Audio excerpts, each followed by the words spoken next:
ये हमारे साथ नजीमुद्दीन सिद्दीक साहब हैं जो जामिया मिलिया इस्लामिया में समाज शास्त्र के असिस्टेंट प्रोफेसर हैं और असम की राजनीति व सांप्रदायिक हिंसा से विशेषज्ञ माने जाते हैं। उनके शोध राष्ट्रीय और अंतर्राष्ट्रीय जर्नल में प्रकाशित हो चुके हैं। सबसे पहले तो आपका बहुत बहुत शुक्रिया हमारे साथ जुड़ने के लिए। तो इस चुनाव को सबसे पहले आप किस तरीके से देखते हैं और क्या हिमंता बिस्वा शर्मा को वापस से सत्ता में बने रहने का मौका है या दूसरी पार्टियां या कांग्रेस का चांस दिख रहा है आपको? ये मुद्दा थोड़ा सा अनसर्टेन है, अभी क्लियरली कह नहीं सकते बिकॉज जो बहुत बड़ा चैलेंज कांग्रेस के पास था that was forming an alliance of the opposition parties. ये सारे जितने ऑपोजिशन हैं सबको मिला के एक अलायंस फॉर्म करने का चैलेंज था। तो उसमें एक तो मैं बता दूं, असम में दो मेजर पार्टी है which are contesting the elections. एक तो आपका कांग्रेस है, एक बीजेपी है, और फिर रीजनल पार्टीज है कुछ, जिसे AIUDF बोलता है, हेडेड बाय मौलाना बद्रुद्दीन आजमल, जो बहुत लोग जानते हैं।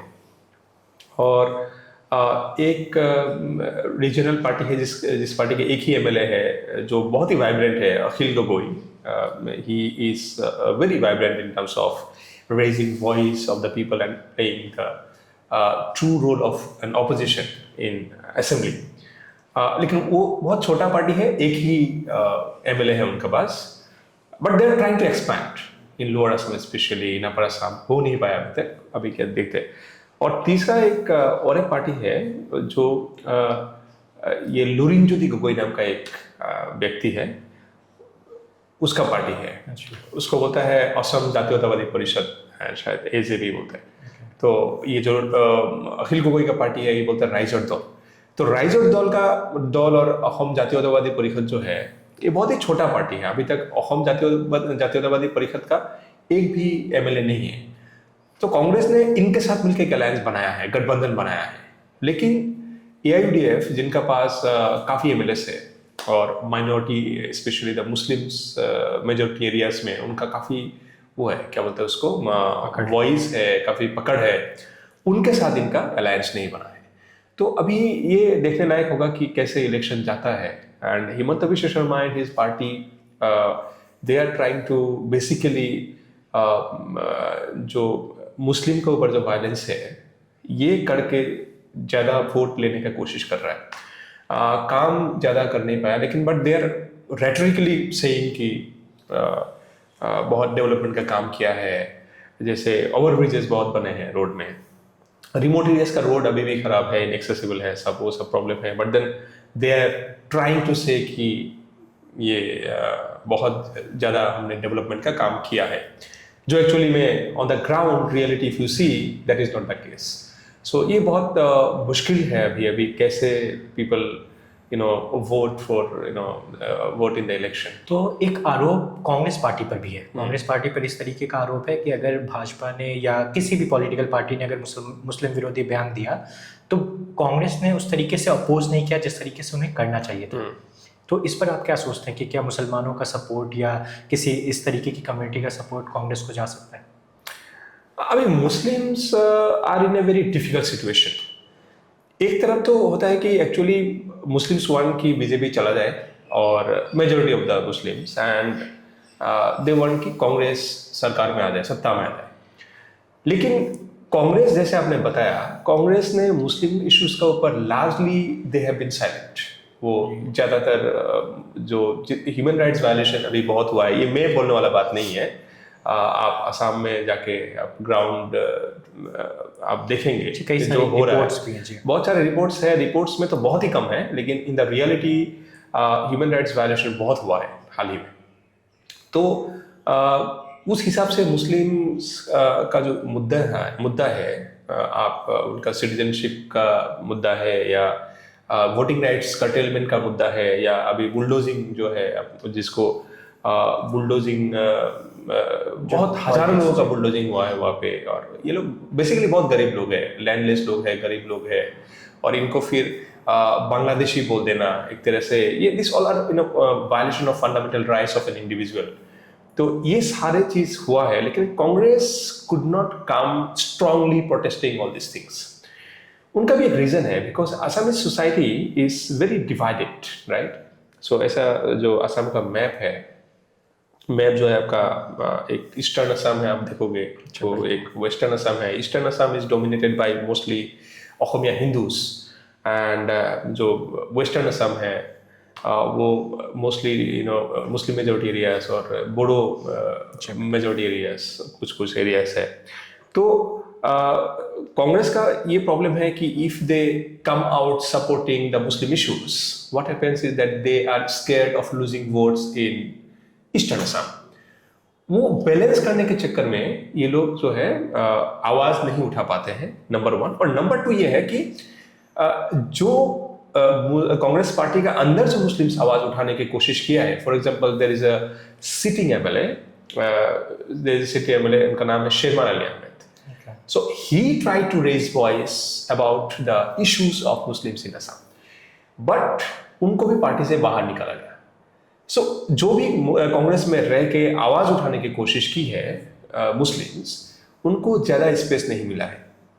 तो एक्चुअली मैं ये कहूँगा कि मुस्लिम्स के बारे में आप मत बोलो, don't talk about the Muslims, but you should raise voice against fundamental human rights violations.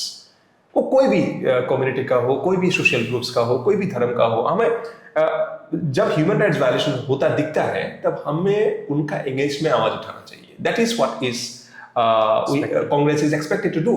लेकिन कांग्रेस ने समवेयर ये चीज करने के लिए they have failed to raise this matter as a human rights issue, right. और असम में ये थोड़ा सा अनफॉर्चुनेट है कि जब मुस्लिम्स के ऊपर कुछ ऑपरेशन होता है या एट्रोसिटी होता है, तब उसको as a violence on Muslims देखा जाता है, not as a violence on human beings, right, not as a violence of on women, right. अभी for example if you talk about bulldozing, तो बुलडोजिंग का it is essentially human rights violation, number one. Number two, the most badly hit people are women and children. If you go to these areas where these homes are broken, homes are bulldozed, homicide आप जिसको कह सकते हैं, not homicide, क्या होता है domicide आप जिसको कह सकते हैं। तो उनमें सबसे ज्यादा जिसका ऊपर इफेक्ट हुआ है, that those categories of people are women, children and old people, right? But then people are not talking about it. अच्छा, वहाँ इलाके में जैसे भी एक कांग्रेस की बात हो गई, भाजपा की बात हो गई, और इंटरव्यू की शुरुआत में आपने AIUDF के बदरुद्दीन अजमल की जो पार्टी है उसके बारे में बात की। AIUDF का क्या मामला है वहाँ पे? AIUDF आई थिंक एक स्पेस है, that space should remain, right, because Congress का मैंने कॉम्प्लेक्सिटी बताया। कांग्रेस हमेशा जो है मुस्लिम राइट्स के बारे में बात नहीं कर पाता है, because they are afraid of losing Hindu votes. तो ठीक है, वो अंडरस्टैंडेबल है। तो मुस्लिम राइट्स के बात तो कोई तो करना पड़ेगा डेमोक्रेसी में। आप तो एक कम्युनिटी को, it's a huge community, 35% population in Assam almost now, आप इतना बड़ा तबके के लोगों का राइट्स के बाद तो आप छोड़ नहीं सकते, आप बात करना पड़ेगा। सो UDF emerged, AIUDF emerged as a platform to talk about Muslim rights. इसमें दो प्रॉब्लम हुआ। Badruddin Ajmal is someone who comes from madrasa background. He doesn't have access to modern education. Modern education उनको मिला नहीं है। तो फिर भी he has done a lot of social works. ठीक है, उनका हिंदी उर्दू अच्छा है। अच्छा। But then उन्होंने भी ये जो है डायनेस्टिक पॉलिटिक्स शुरू कर दिया। आपको ये समझना पड़ेगा कि AIUDF came to limelight because of the vote of the poor subalterns, जो बहुत ही पिछला तबका के लोग हैं, गरीब तबका के लोग हैं। इंडिया में आप अगर ST के बारे में बात करते हैं, ST किस लिए हम ST को प्रोटेक्शन देने की बात करते हैं? बिकॉज वो पिछला है, वो इकोनॉमिकली, रेशियली, मतलब बहुत स्टिग्मेटाइज्ड एक्सपीरियंस है उनका, बहुत जो या आप दलित के बारे में बात करते हैं क्योंकि वो पिछड़ा है। तो लेकिन उस हिसाब से आसाम का जो मुस्लिम्स है, स्पेशली द मियां मुस्लिम्स, ये भी पिछड़ा है। तो just because they are Muslim, आप उनके बारे में, उनका राइट्स के बारे में बात ही नहीं कर रहे हो। ना तो उनका कोई स्पेशल प्रोटेक्शन है, रिजर्वेशन है, उनको जॉब मार्केट से आउट किया जाता है, उनको इकोनॉमिकली, पॉलिटिकली, सोशली बॉयकॉट किया जाता है, और फिर उनका प्रोटेक्शन के लिए कुछ नहीं है। तो that is how UDF came into limelight to ensure to ensure to raise the voice of these oppressed subaltern groups. लेकिन आने के बाद जब क्या कि बद्रुद्दीन को जब पावर मिलता है, उनका 20 के आसपास एमएलए भी इलेक्ट हुआ है, तब ये लोग क्या करता है, अपना बेटे को एमएलए बनाता है, फिर अपना भाई को एमपी बनाता है. And this are absolutely inefficient people. Community में बहुत एफिशिएंट लोग हैं, बहुत एफिशिएंट लीडर्स हैं, आप फ्यूचर जनरेशन आप खड़ा कर सकते हो. तो ये थोड़ा सा विजन का कमी है. जैसे आप दलित में अंबेडकर हुआ करते थे, फुले हुआ करता था, तो ये लोगों ने बहुत कोशिश की.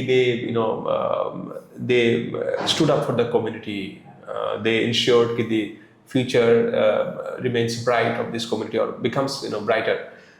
ये सारे जो कोशिश थोड़ा सा ये कम देखने को मिलता है जब हम यूडीएफ के बारे में बात करते हैं. तो Muslims are in a very difficult situation. वो कांग्रेस को वोट करना पड़ता है क्योंकि बीजेपी जाना पड़ेगा. लास्ट इलेक्शन में आपने देखा होगा, लोकसभा इलेक्शन में एक एमपी है रकीबुल हुसैन. रकीबुल हुसैन को 10 लाख मार्जिन से जिताया आजमल साहब को हरा के. ठीक है, तो लोगों को यही उम्मीद था कि कांग्रेस को हम पावर में लाएंगे और फिर हमारा ऊपर जो जितना भी ऑपरेशन है ये खत्म हो जाएगा. बट देन रकीबुल हुसैन इतना इनएफिशिएंट है कि वो कम्युनिटी के बारे में पार्लियामेंट पे बात भी नहीं करता है. वो आके पार्लियामेंट पे कुछ कैरम गेम के बारे में बात करता है कि हमारा कम्युनिटी के लोग जो कैरम खेलना चाहिए, because they and this people are historically elites. उनका फादर भी एमएलए रहा है, मिनिस्टर रहा है. सो उनका बेटा को भी अभी 26 साल 27 साल की उम्र में कांग्रेस ने टिकट दिया है एमएलए खेलने के लिए. So they are historically elites. They don't have anything to do to think about the people, to about the issues. कोई मतलब नहीं है. इनको बस पावर में रहना है और इनका कोई मुद्दा. इतना एविक्शंस हुआ, इतना I will not call it evictions, I will call it domicide. तो इतना सारे हुए, इतना लोग बेघर हुए. आपने रकीबुल हुसैन का एक स्टेटमेंट आप पार्लियामेंट में है तो दिखा दो. तो ये सारे प्रॉब्लम है मुस्लिम के साथ जो असम में हो रहा है. आखिर सवाल है कि असम में जो भी अब इलेक्शन में जो भी चुनाव आता है, जो रिजल्ट आता है, असल में क्या मुद्दे होने चाहिए थे और किस तरीके से वहाँ के लोगों का डेवलपमेंट करवाया जा सकता है? देखिए, Assam is a peripheral state. अभी दिल्ली से असम से तो बहुत दूर है, राइट? बहुत दूर है और बहुत दूर लगता भी है. तो इस पेरिफेरल स्टेट में बहुत सारे मुद्दा है. जैसे अभी कनेक्टिविटी के बारे में बात करें तो असम में ऐसा बहुत एरियाज है जिसमें बेसिक रोड्स नहीं है. बहुत चर्च आपने सुना होगा अपने रिवराइन एरियाज, उसमें अभी तक इलेक्ट्रिसिटी नहीं पहुंचा. गवर्नमेंट स्कूल का हालत बहुत ही खराब है, राइट? आपका गवर्नमेंट स्कूल में आप चले जाएंगे तो आपका एक जनरेटर नहीं होगा, इलेक्ट्रिसिटी नहीं होगा प्रॉपर, उसमें टॉयलेट्स अच्छे कंडीशन में नहीं होंगे, टीचर और स्टूडेंट का जो रेशियो है वो अच्छा बिल्कुल नहीं है. कॉलेजेस में जो मिनिमम फैसिलिटीज होना चाहिए था, एक लाइब्रेरी में न्यूज़पेपर जाना चाहिए, अखबार जाना चाहिए, वो सब नहीं है. आपका जो हायर एजुकेशन है, हायर एजुकेशन का जो स्टैंडर्ड है, जिस तरह से आपका रिक्रूटमेंट होना चाहिए वो नहीं होना चाहिए, वो नहीं है. Many people are working from Assam in other states. Out migration बहुत ज्यादा है. For example, if you talk about states like Kerala, Tamil Nadu, Andhra Pradesh, Delhi, आपका गुजरात, हरियाणा, ये सारे स्टेट में, बेंगलोर, ये सारे स्टेट में असम का बहुत सारे युवा जो है, वो कोई भी धर्म का हो, राइट, वो काम कर रहा है वहाँ पे आके. तो अभी बेंगलोर में हाल ही में 4 मिसिंग ट्राइब का 4 युवा काम करने गए थे, वो मरे हुए मिले. सो डेड बॉडीज वर रिकवर्ड. तो ऐसा हाल में ये सारे मुद्दा होना चाहिए था. Your issue should be education. Health care sector बहुत खराब है. असम में कुछ भी बड़ा बीमारी हो, लोग दिल्ली की तरफ भागता है, या साउथ में उसका क्या बोलता है, वेलोर की तरफ भागता है, अपोलो की तरफ भागता है. We don't have proper health care system in Assam जो आसानी से लोगों तक मतलब अवेलेबल हो. We do not have good universities, right? University है तो उसमें प्रॉपर रिक्रूटमेंट नहीं है. Number of faculties are very less. जो बेसिक एमिनिटीज होना चाहिए, इंफ्रास्ट्रक्चर होना चाहिए, वो नहीं है. ये सारे चीज मुद्दा होना चाहिए था. एक पेरिफेरल स्टेट को आप कैसे डेवलप करोगे, उसका मुद्दा होना चाहिए था. How to build human resources, ये मुद्दा होना चाहिए था. तो ये सब मुद्दा ना होके 21st सेंचुरी में आप जब ये सब हेट के बारे में बात करते हैं तो that is unfortunate. That is unfortunate for everyone, no matter you come from which religion, which caste, which tribe, which ethnicity, which color and which gender. ये अनफॉर्चुनेट सबके लिए है, लेकिन यही हो रहा है। तो हमारे साथ थे नजीमुद्दीन साहब, जुड़े रहिए मकतूब हिंदी के साथ।